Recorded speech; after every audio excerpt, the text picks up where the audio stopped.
Dear students, अस्सलाम वालेकुम। आज हमारे पास डिस्कशन है क्लास 11 फिजिक्स के पंजाब बोर्ड के जो कि एग्जाम्स होने वाले हैं जून और जुलाई के महीने में। इन पे आज इसकी हमने पेयरिंग स्कीम बेसिकली आज डिस्कस करनी है। ये बुक हमारे पास नई बुक आई थी पंजाब बोर्ड की, और इसके अभी एग्जाम होने जा रहे हैं 2026 के अटेम्प्ट के। तो इसकी पेयरिंग स्कीम जो है और इसका एक मॉडल क्वेश्चन पेपर है, ये भी देख लेते हैं आज, और पेयरिंग स्कीम को भी डिस्कस कर लेते हैं। साथ ही साथ में कुछ आपको पॉइंट्स ही बता दूंगा जो कि आपके पेपर्स के लिए जरूरी होंगे, कुछ मेरे पर्सनल एक्सपीरियंस जो कि मैं अपनी स्टूडेंट लाइफ से कैरी करके यहाँ तक पहुँचा हूँ, तो वो भी मैं आपसे डिस्कस कर लूंगा। अच्छा, सबसे पहले तो देख लेते हैं कि हमारे पास जो टोटल मार्क्स हैं ना इस पेपर के, वो होंगे 85। ठीक है। मार्क्स की एलोकेशन कैसे होगी? मार्क्स में हमारे पास ऑब्जेक्टिव पोर्शन होगा पेपर में, और सब्जेक्टिव पोर्शन होगा। जो ऑब्जेक्टिव पोर्शन होगा वो 17 मार्क का होगा, और उसको सॉल्व करने के लिए आपके पास 20 मिनट्स होंगे।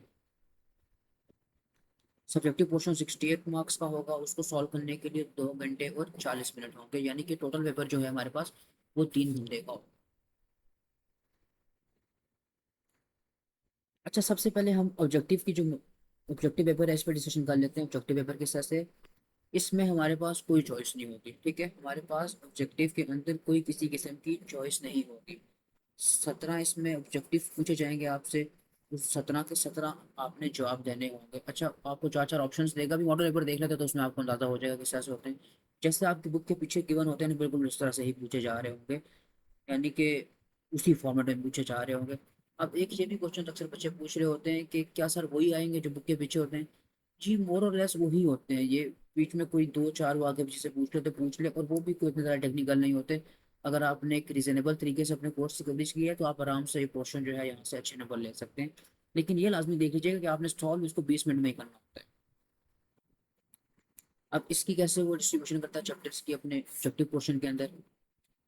चैप्टर 1 2 3 4 6 8 11, यहाँ से वो एक एक पूछता है एमसीक्यू। और चैप्टर 5 7 9 10 12, यहाँ से दो एमसीक्यूज पूछेगा। ठीक है, यानी कि 5 में से दो, 7 में से दो, 9 में से दो, 10 में से दो, और 12 में से भी दो एमसीक्यूज पूछ रहा होगा, 2 एमसीक्यूज ईच। अच्छा, ये जो हमारे पास पार्ट है ना शॉर्ट क्वेश्चंस का, ये वो पार्ट है जो कि आपका फेलियर और पास होना डिसाइड करेगा। ये पार्ट है, बहुत ही इंपॉर्टेंट पार्ट होता है शॉर्ट क्वेश्चंस। ठीक है, शॉर्ट क्वेश्चंस हमारे पास तीन होंगे, क्वेश्चन 2 3 एंड 4। यहाँ पे आपके पास होगी चॉइस। लेकिन ये चीज़ लाजमी देख लेनी है आपने कि जो क्वेश्चन नंबर 2 है उसमें मैंने 12 में से 8 सॉल्व करने हैं। क्वेश्चन 3 में भी 12 में से 8 सॉल्व करने हैं। लेकिन क्वेश्चन 4 जो है मेरे पास, उसमें से मैंने 9 शॉर्ट क्वेश्चन में से 6 शॉर्ट क्वेश्चन सॉल्व करने हैं। ठीक है, ये देख लेना है आपके साथ। अच्छा, हर शॉर्ट क्वेश्चन हमारे पास कितने मार्क का होता है? एक शॉर्ट क्वेश्चन होता है वो 2 मार्क का होता है हमारे पास। अब इसका चैप्टर ब्रेकडाउन देख लेते हैं, फिर उसके बाद थोड़ी डिस्कशन भी कर लेंगे इसको। चैप्टर 1 और 2 जो है 2 क्वेश्चन ईच। ये ईच का लफ्ज लाजमी देख लीजिएगा, यानी कि चैप्टर नंबर 1 में से दो शॉर्ट क्वेश्चन होंगे, और चैप्टर नंबर 2 में से भी दो शॉर्ट क्वेश्चन होंगे। चैप्टर 3 एंड 4 चार चार क्वेश्चन ईच। यानी कि यहाँ पर जो ज्यादा इंपॉर्टेंट मेरे पास शॉर्ट क्वेश्चन के पॉइंट ऑफ व्यू से दो चैप्टर्स हैं, वो चैप्टर 3 एंड चैप्टर 4। फिर मेरे पास आ गया क्वेश्चन नंबर 3 जो है, उसमें चैप्टर 6 और चैप्टर 8 जो है, इसमें से 2 क्वेश्चन ईच। चैप्टर 5 और 7 में से 4 क्वेश्चन ईच। तो यहाँ पे शॉर्ट क्वेश्चन के पॉइंट ऑफ व्यू से ज्यादा इंपॉर्टेंट चैप्टर 5 और 7 है मेरे पास। अच्छा, ज्यादा इंपॉर्टेंट से मेरी हर किसी मुराद नहीं है कि ये आप लोग ज्यादा करके चले जाएंगे। सिर्फ ज्यादा इंपॉर्टेंट से मुराद सिर्फ ये है कि आपने इसके ऊपर थोड़ा ज्यादा फोकस कर लेना है, क्योंकि आप आपको पता है, देखें, एक चीज़ होती है स्मार्ट स्टडी करना चीज़ों को, और एक चीज़ होता है सिलेक्टिव स्टडी करना। एक आखिर में एक दफ़ा डिस्कस भी करूंगा इस चीज़ को मैं। लेकिन सिलेक्टिव स्टडी ये होती है कि भाई मैं सिर्फ पास होने जा रहा हूँ पेपर में, और मैं एक किस्मत पे जा रहा हूँ कि हो गया तो ठीक है। लेकिन स्मार्ट स्टडी ये होती है कि जो एरिया ज़्यादा फोकस मांग रहा है मैं उसको ज़्यादा फोकस करूंगा। और ये कोई पेयरिंग स्कीम मैंने खुद से बैठ के नहीं बनाई पिछले पेपर देख के, ये आपके जो बोर्ड है उसकी तरफ से इशू हुई है कि इस तरह से पूछ रहे होंगे क्वेश्चन। ठीक है, तो आप लोगों के लिए उन्होंने आसानी की है कि आप लोग देख के जाएं, इस तरह से चीज़ों को तैयार करके जाएं। चैप्टर 9 और 10 जो है, इसमें से 3 क्वेश्चन ईच, यानी कि चैप्टर 9 में से 3 क्वेश्चन पूछे जा रहे होंगे, और चैप्टर 10 में से भी 3 क्वेश्चन पूछे जा रहे होंगे। चैप्टर 11 में से एक क्वेश्चन होगा, और चैप्टर 12 में से 2 क्वेश्चन आपसे पूछे जा रहे होंगे। और ये लाजमी देख लीजिएगा कि हमारे पास यहाँ पे चॉइस जो है, हमने 6 क्वेश्चन सॉल्व करने हैं out of 9। Her short question मेरे पास 2 2 मार्क का होगा। तो इसी वजह से फिर यहाँ पे 8 सॉल्व करने हैं तो 16 मार्क्स के, ये 3 सॉल्व, यहाँ पे 8 सॉल्व करने हैं 16 मार्क के, और यहाँ पे 6 सॉल्व करने हैं, तो टोटल 12 मार्क्स के हो जाएंगे। अच्छा, ये कुल मिला के मेरे पास कितने हो गए शॉर्ट क्वेश्चन के नंबर? 44 मार्क्स हो गए मेरे पास टोटल। नेक्स्ट हमारे पास आ गया लॉन्ग क्वेश्चंस का पार्ट। अच्छा, ये यहाँ पर एक ये नोट है, लास्ट में देखिएगा, students must attempt any 3 complete questions out of 5 detailed choices. Each question comprises of 2 components. Part A is a descriptive theoretical concept carrying 5 marks, and Part B consists of a different numerical or subtopic problem carrying 3 marks.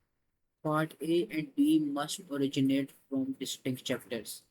यहाँ पर जो points हैं ना मेरे पास, एक तो बहुत important point है जो कि मैं डिस्कस करूंगा, और वो एक ब्लेंडर भी है जो कि अक्सर बच्चे मार आते हैं और फिर बाद में आके पूछ रहे होते हैं कि पेपर मेरा कैसे खराब होगा। ठीक है, तो ये आपने ब्लेंडर नहीं मानना, वो मैं एंड में डिस्कस करता हूँ ब्लेंडर मारते हैं बच्चे। यहाँ पे वो कह रहे हैं कि पार्ट ए जो है ना, वो डिस्क्रिप्टिव थ्योरेटिकल कंसेप्ट है। ठीक है, कोई थ्योरी का क्वेश्चन होगा, और पार्ट बी जो है वो हर क्वेश्चन के अंदर मेरे पास एक न्यूमेरिकल होगा, और पार्ट ए के मेरे पास 5 मार्क्स का होगा, और पार्ट बी जो है वो 3 मार्क्स का होगा। और ये भी एक चीज देख लीजिएगा, पार्ट ए और बी जो है, ऐसा कभी नहीं होगा कि चैप्टर नंबर 1 से ही पार्ट ए भी पूछ रहा हो, चैप्टर नंबर बी से, सॉरी, चैप्टर नंबर 1 से ही पार्ट बी भी पूछ रहा हो। यानी कि पार्ट ए जो है अगर वो चैप्टर नंबर 1 से आ रहा है, तो पार्ट बी चैप्टर 2 या 3 में से किसी में से आएगा। तो just for example, for instance ये चीज़ मैं बता रहा हूँ, जरूरी नहीं है कि आप कहें कि सर आपने कहा था कि चैप्टर नंबर 1 से आएगा तो चैप्टर नंबर 1 से आएगा, जरूरी नहीं है। सिर्फ मैं ये बता रहा हूँ कि अगर एक चैप्टर में से थ्योरी पूछेगा तो फिर न्यूमेरिकल जो है वो दूसरे चैप्टर में से पूछेगा। और कौन से दूसरे चैप्टर से पूछेगा? अच्छा, उसने एक पूल असाइन कर दिया है कि भाई मैं इस तरह से पूछ रहा हूँ ये चीज़। अब उसने पूल असाइन करते हुए ना एक एलिमेंट ऑफ अनसर्टेनिटी रखा है, वो कैसे रखा है उसने देख लेते हैं कि क्वेश्चन नंबर 5 जो है मेरे पास, उसमें उसने 3 चैप्टर्स दिए हैं कि भाई इन तीन में से किसी भी में कोई से भी 2 चैप्टर्स उठा के उसमें से पार्ट ए और पार्ट बी पूछ लूंगा। पार्ट ए उसी तरह से मेरे पास थ्योरेटिकल होगा, और पार्ट बी जो है वो न्यूमेरिकल होगा। अब क्वेश्चन नंबर 6 में से भी चैप्टर नंबर 4, 5, 6 है मेरे पास। क्वेश्चन नंबर 7 जो है वो चैप्टर 7 और 8 से आ रहा होगा। अच्छा, यहाँ पे उसने थोड़ा सा डेफिनेट कर दिया चीज़ों को कि यानी कि इन दोनों में से मैं पूछ रहा हूँ। और जो क्वेश्चन नंबर 8 है उस वो आएगा चैप्टर नंबर 9 और 10 में से, और जो क्वेश्चन नंबर 9 है वो आएगा चैप्टर 11 और 12 में से। तो अब यहाँ पे अकल का तकाजा ये है मेरे पास कि अगर मैं सिलेक्टिव स्टडी करने जा रहा हूँ, तो फिर मैं क्यों ना इन चैप्टर्स को ज़्यादा बेहतर तैयार कर लूँ। क्यों? क्योंकि मुझे पता है यार यहाँ से लॉन्ग इस तरह से आना है, और डेफिनेट इन्फॉर्मेशन है ना, यहाँ पे थोड़ा सा एलिमेंट ऑफ अनसर्टेनिटी अगर मैं सिलेक्टिव स्टडी करने जा रहा हूँ तो। अगर मैं स्मार्ट स्टडी करने जा रहा हूँ तो फिर मैं ऐसा हरगिज़ नहीं करूँगा, मैं करूँगा पूरा कोर्स ही तैयार, लेकिन जस्ट मैं ये देख लूंगा कि मुझे फोकस ज़्यादा कहाँ पे करना है। ठीक है, वो आपने चॉइस के हिसाब से चीज़ों को देखना है कि आपको फोकस ज़्यादा करना है, एंड में डिस्कस भी कर लेते हैं। अच्छा, अब जो पॉइंट मैं आपके साथ डिस्कस करना चाह रहा था, एक मेन पॉइंट, कि student must attempt any 3 complete questions out of 5 detailed choices. देखिए, मैं पेपर में बैठा हूँ और मैंने फैसला किया है कि मैं क्वेश्चन नंबर 6 करूँगा, 8 करूँगा और 9 करूँगा। तो अब मैंने क्वेश्चन नंबर 6 की हेडिंग डालकर जब क्वेश्चन नंबर 6 सॉल्व करना है तो उसका पार्ट ए और बी दोनों करने हैं। क्वेश्चन नंबर 8 की हेडिंग डाल के जब सॉल्व करना है उसका पार्ट नंबर ए और बी दोनों करने हैं। और क्वेश्चन नंबर 9 की हेडिंग डाल के जब सॉल्व करना है उसका पार्ट ए और बी मैंने दोनों करने हैं। प्लीज़ प्लीज़ प्लीज़ ऐसा हरगिज़ मत कीजिएगा कि मैं कहूँ कि यार मुझे तो इस तरह से आता है, मैं क्वेश्चन नंबर 5 का पार्ट ए उठाता हूँ, क्वेश्चन नंबर 6 का पार्ट बी उठाता हूँ, 7 का पार्ट ए, 8 का पार्ट बी और 9 का पार्ट उठाता हूँ, और मैं कहूँ मैंने कर दिया। ऐसा हरगिज़ नहीं होगा। उसने सिंपली क्या करना है, उसने पहले 3 क्वेश्चन आपको उठाने हैं और उसके मार्क्स आपको दे देने, नीचे वाले 2 क्वेश्चन को काट देगा। तो प्लीज़ प्लीज़ प्लीज़ ये ब्लंडर मत कीजिएगा पेपर के अंदर। जो भी क्वेश्चन पिक कर रहे हो उसका पार्ट ए और बी दोनों सॉल्व करने हैं। अभी यहाँ पर ही एक और चीज़ मेरे जहन में आ गई है कि सर अगर मैं शॉर्ट क्वेश्चन तो ठीक है 2, 3, 4 की हेडिंग डालने करूँगा, फिर उसके बाद मैं आता हूँ और कहता हूँ कि भाई मैंने क्वेश्चन नंबर 6 सॉल्व करना है, लेकिन मेरी जो सीक्वेंस हो रही होगी उसमें तो क्वेश्चन नंबर 5 बन रहा होगा, तो मैं क्या पेपर के ऊपर क्वेश्चन नंबर 5 की हेडिंग दूँ या 6 की दूँ? आपने क्वेश्चन नंबर 6 की हेडिंग देनी है। ठीक है, ऐसा नहीं करना कि मेरी तो सीक्वेंस क्वेश्चन नंबर 5 की बनी तो इसलिए मैं उसकी हेडिंग दे के आऊँ, हरगिज़ नहीं। क्वेश्चन नंबर 6 सॉल्व कर रहे हो तो उसकी हेडिंग दोगे। और मैं कहता हूँ कि ठीक है, नहीं मैं सबसे पहले लॉन्ग क्वेश्चन में ना क्वेश्चन 9 सॉल्व करूंगा, फिर 8 करूंगा, फिर 6 करूंगा। तो पहले 9 की हेडिंग डालना, फिर 8 की डालना, फिर 6 की डालना, और फिर दोनों के पार्ट, हर हर क्वेश्चन के 2 2 पार्ट सॉल्व करने हैं। ठीक है, ऐसे करना है।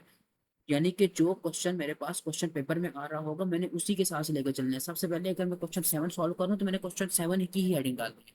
ऐसा नहीं करना कि जो मेरी सीक्वेंस स्टोरी क्वेश्चन 5 बन रही थी तो इसलिए मैंने वहां पे क्वेश्चन 5 लिख दिया। प्लीज ऐसा नहीं। अब एक दफा मॉडल पेपर भी हम देख लेते हैं। अच्छा, मॉडल पेपर में उसने सिंपली कुछ आपको यहाँ पे इंस्ट्रक्शंस दी हुई है कि read each question carefully and select the most appropriate option. जैसा कि आपकी बुक में दी हुई होती है ऑप्शन है, उस तरह से ये ऑप्शन है हमारे पास। Fill the corresponding circle on provided bubble sheet.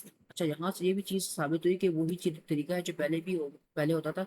आपने बबल शीट में इसको बबल फिल करना है यूजिंग अ डार्क पेन और मार्कर। अच्छा, मैं नॉर्मली यही रिकमेंड कर रहा होता हूँ सबको, मैंने खुद भी ऐसे ही किया था जब पेपर दिए थे कि मार्कर आप लोग यूज करें, ज़्यादा बेहतर रहता है। उससे फिल भी पूरा हो जाता है। अगर आप पेन से फिल करते रहेंगे तो आपको एक सदी लग जाएगी उसको फिल करने में भी, और फिर वो शायद फिल भी पूरी तरह से ना हो सके।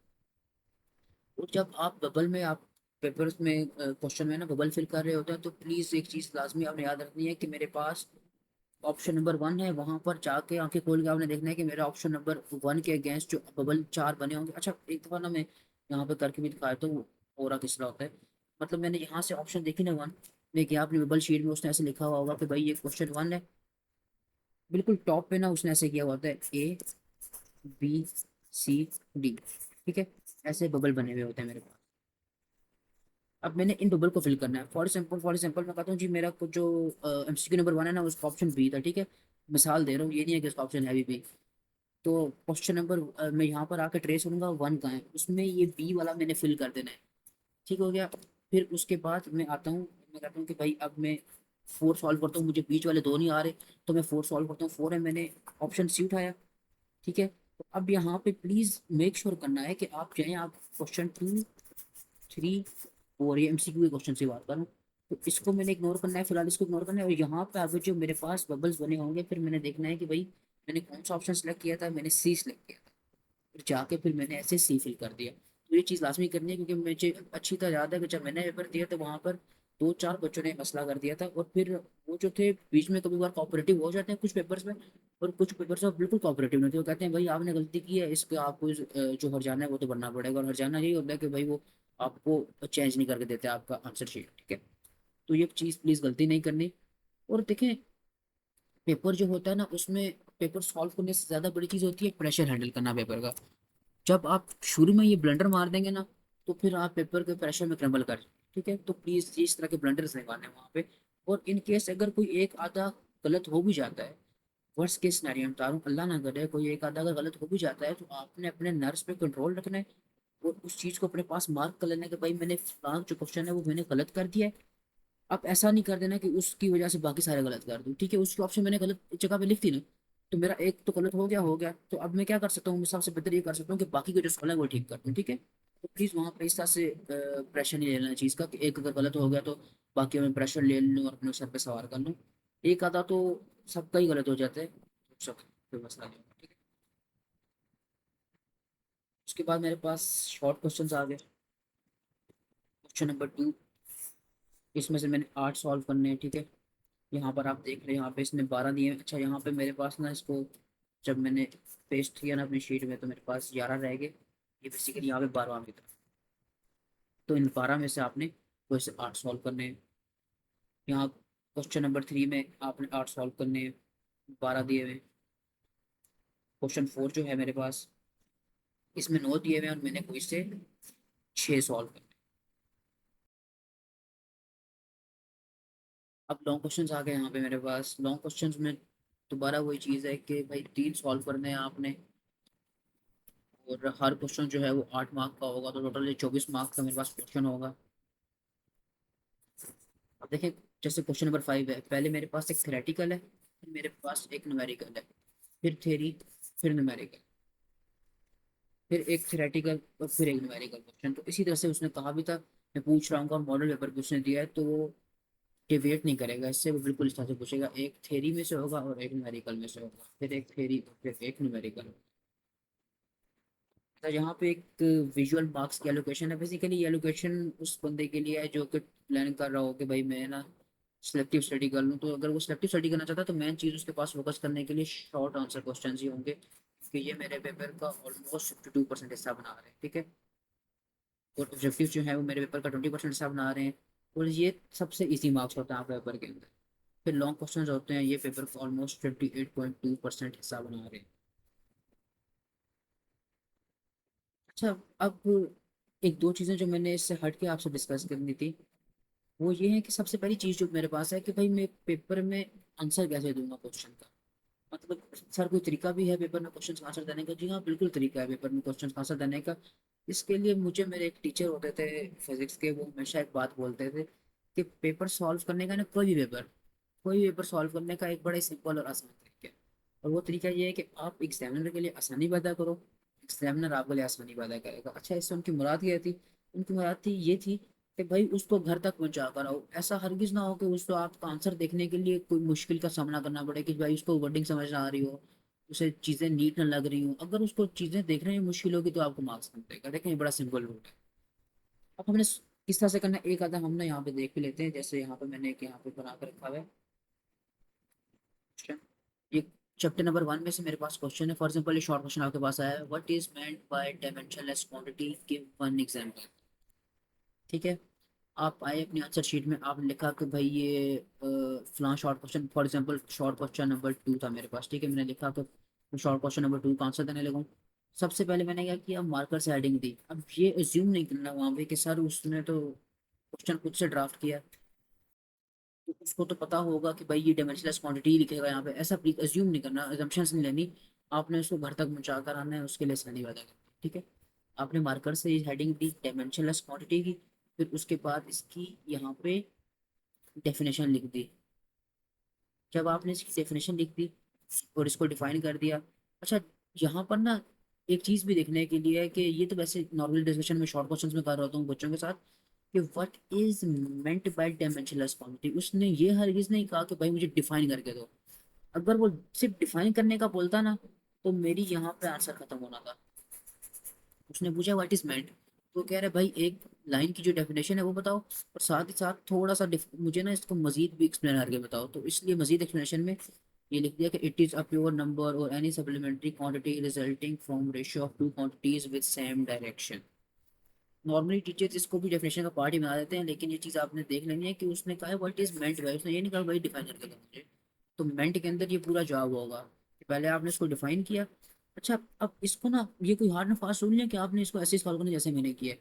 अगर फॉर एग्जांपल कोई बच्चा कहता है सर मैं ऐसे इसको हेडिंग देता हूँ एक अच्छी सी, फिर उसके बाद मैं कॉमास के अंदर इसकी डेफिनेशन लिखता हूँ। ठीक है, ये जो लाइन है, quantity has no physical dimension is called dimensionless quantity, ये मैंने इसकी डेफिनेशन लिखी। फिर अगली लाइन के अंदर ये जो नेक्स्ट लाइन जो है मैंने उसमें बनाया पैरा एक और लिख दिया कि इट इज़ प्योर नंबर और एनी सप्लीमेंट्री क्वांटिटी यहाँ तक। फिर अलग से नीचे एग्जांपल की हेडिंग दी, तो ये और अच्छी उसकी प्रेजेंटेशन हो जाएगी। और नीचे एक एग्जांपल है, और एग्जांपल यहाँ पर आप देख लीजिएगा कि वैसे तो उसने एक ही मांगी है और आप एक ही लिखते हैं कि वो मोर देन इनफ होगी। लेकिन अगर आप, क्योंकि नॉर्मली पेपर में ऐसा हो जाता है कि आपको एक आधी चीज़ गलत भी लिख देते हैं। ये देखें, ये चीज़ एग्जामिनर को भी पता होती है कि पेपर देने आया थोड़े प्रेशर में होगा, तो एक आधी चीज़ आप गलत लिख देते हैं, तो उसको आप कवर अप करने के लिए एक और एग्जाम्पल के साथ दे दें तो बेहतर रहेगा। कोई आपने पूछी उसने एक ही है, आप एक ही सही वाली दे देंगे तो नंबर पूरे दे देगा। लेकिन अगर आप दो लिख देंगे तो एक अच्छा इम्पैक्ट भी जाएगा, और जस्ट इन केस अगर आपको एक आधी गलत भी लिख रहे हैं तो उसके मार्क्स भी आपको मिल जाएंगे। चलिए अब एक चीज़ ये डिस्कस कर लेते हैं कि हमारे पास इंपॉर्टेंट कौन से चैप्टर्स हैं यहाँ पर। इंपॉर्टेंट से मैं दोबारा बता दूं कि हर किस ये नहीं सोच रहा ना कि सर ने कहा था कि ये इंपॉर्टेंट है तो बस फिर मैं यही पढ़ के जाऊँ। इंपॉर्टेंट का मतलब सिर्फ ये है कि इन पे फोकस ज़्यादा करना है। तो तब फोकस ज़्यादा करना है जब आप अपनी रिवीजन करने बैठे, तब। ये नहीं कि अभी से आप फोकस ज़्यादा करना शुरू कर दें उसके ऊपर। इंपॉर्टेंट का मतलब है कि जब रिवीजन करने बैठूंगा तब मैं इन चीज़ों पर ज़्यादा फोकस कर रहा हूँ। देखिए, अगर इम्पोर्टेंट जो है ना, अगर मैं थोड़ा सा उसके बीच में ना एक लिंकिंग बनाना शुरू करूँ कि चैप्टर 7 और 8 जो है इनसे मेरे पास लॉन्ग क्वेश्चन आने हैं। साथ ही अगर मैं शॉर्ट क्वेश्चन में जाकर देखूँ ना, तो चैप्टर 7 और 8 जो है ये मिल के मेरे 6 शॉर्ट क्वेश्चन भी सॉल्व करा रहे हैं। तो ठीक है, यानी कि ये इंपॉर्टेंट हो गया मेरे पास। फिर इसी तरह से चैप्टर 9 और 10 जो है मेरे पास ये इंपॉर्टेंट हो गए। क्यों? क्योंकि इनमें से मेरे पास लॉन्ग क्वेश्चन भी सॉल्व हो रहे हैं। और इसी में से देखें, अगर मैं सिर्फ 9 और 10 करके चाहता हूँ ना, तो मैं पूरा क्वेश्चन नंबर 4 जो है वो यानी कि सॉल्व कर सकता हूँ सिर्फ इन दो चैप्टर्स की बेस के ऊपर। तो ये इंपॉर्टेंट है, ठीक है। फिर इसी तरह से मेरे पास, अच्छा अब यहाँ पर जो है ना, ये चैप्टर, ये चीज़ एक देखने वाली है कि चैप्टर 3 और 4 जो है इन दोनों में से पूछने से 4 4 शॉर्ट क्वेश्चन है, तो शॉर्ट क्वेश्चन के हिसाब से इंपॉर्टेंट है। लेकिन अगर मैं लॉन्ग क्वेश्चन में हूँ ना, तो चैप्टर 3 जो है वो क्वेश्चन नंबर 5 के साथ लिंक्ड है, चैप्टर 4 जो है वो क्वेश्चन नंबर 6 के साथ लिंक्ड है। तो ऐसे पेयर नहीं बना लेना कि भाई चैप्टर 3 और 4 सर ने कहा था शॉर्ट क्वेश्चन इंपॉर्टेंट था, वो लॉन्ग में भी इंपॉर्टेंट हो गए। तो उस तरह से इसका पेयर हरगिज नहीं बना लेना, ठीक है। तो ये एक दफ़ा देख लीजिएगा कि शॉर्ट के हिसाब से ये दोनों इंपॉर्टेंट है। क्योंकि मैं अगर सिर्फ ये 2 चैप्टर ही करके चला जाऊँ शॉर्ट क्वेश्चन के लिए, तो मैं पूरा शॉर्ट क्वेश्चन का ये क्वेश्चन नंबर 2 जो है सॉल्व कर सकता हूँ। यहाँ पे भी ना डिपेंड करता है कि आप ना किस चीज़ को लेके, कौन से चैप्टर्स को लेके आप ज़्यादा फ्रेंडली हैं, कौन से चैप्टर आपको ज़्यादा आसान लगते हैं, तो उस हिसाब से आप अपने लिए एक खुद की भी कोई स्कीम बना सकते हैं। ये तो जस्ट मैंने खुद से बता दिया कि मतलब ये चैप्टर्स जो आपके पास इंपॉर्टेंट है यहाँ पर, क्योंकि ये वेटेज ज़्यादा रख रहे हैं मेरे पास, इसलिए मैंने बोल दिया कि ये इंपॉर्टेंट है, ठीक है। तो ऐसा भी हो सकता है किसी को कोई और चैप्टर आसान लगते हो, तो कह के मैं अपने आप अपना जो पेपर है हिसाब से प्लान करूँगा। अच्छा, प्लानिंग बहुत ज़रूरी है, पेपर प्लान करके जाया करें ताकि वहाँ पर आपके लिए आसानी हो। क्योंकि देखें, पेयरिंग स्कीम देने का मतलब भी ये होता है कि भाई वो आप लोगों को कह रहा है कि यार पेपर अपना इस हिसाब से प्लान करके आ जाना। जब आप प्रोफेशनल एग्जाम्स दिया करेंगे ना, जब आप प्रोफेशनल बॉडीज में चले जाएंगे, सीए करें, सीसीए करें, या इस तरह से कोई और प्रोफेशनल बॉडी चले जाएं, तो वहाँ पे पेयरिंग स्कीम वगैरह नहीं होती, वहाँ पे बिल्कुल ओपन आ रहा होता है।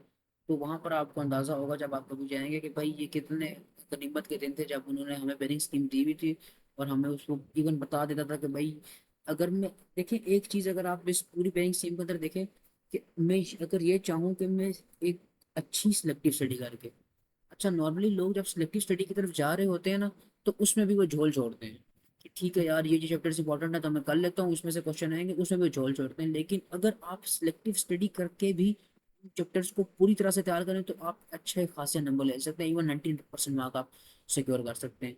किस तरह से कि मैं एमसीक्यूज जो है वो पूरे पढ़ के देख लूँ, ठीक हो गया, और जो शॉर्ट क्वेश्चन हैं उसके अंदर जो इंपॉर्टेंट मैंने भी चैप्टर डिस्कस किए हैं वो चैप्टर्स देख लूँ, तो आप ना 90% तक भी नंबर स्कोर कर सकते हैं। लेकिन अगेन, रिकमेंडेड हरगिज नहीं है मेरी तरफ से कि आप सिलेक्टिव स्टडी करें। क्यों? क्योंकि पेपर के प्रेशर में आप एट टाइम चीज़ें भूल जाते हैं। तो जब आप चीज़ें भूल जाते हैं ना, जिन चीज़ों पे आप ज़्यादा कॉन्फिडेंट होते हैं, तो फिर आपको वो चैप्टर्स हेल्प करते हैं जिनको आपने ज़्यादा इंपॉर्टेंस नहीं दी होती, उसमें से आपको थोड़े थोड़े मार्क्स मिल रहे होते हैं, वहाँ पे आप मार्क्स निकाल के एक अच्छा स्कोर जो है वो पेपर में कर। That's all for today. यही जो चीज़ें थी मैं डिस्कस करना चाह रहा था। बाकी अगर कोई चीज़ आपको मुश्किल लग रही हो, या कोई इस तरह का न्यूमेरिकल्स वगैरह, या कोई भी ऐसी चीज़ हो जो कि आप डिस्कस करना चाह रहे हैं, तो प्लीज़ स्टेट मत कीजिएगा, मेरे से पूछ लीजिएगा। आप कोई और वीडियो किसी भी किस्म का कोई न्यूमेरिकल कोई थेरी चीज़ अगर आपको समझ ना आ रही हो, तो आप मुझसे बिला झिझक कह सकते हैं। That's all for today. Thank you so much. Hopefully आप अच्छी सी तैयारी करके अच्छे से। अल्लाह हाफिज़।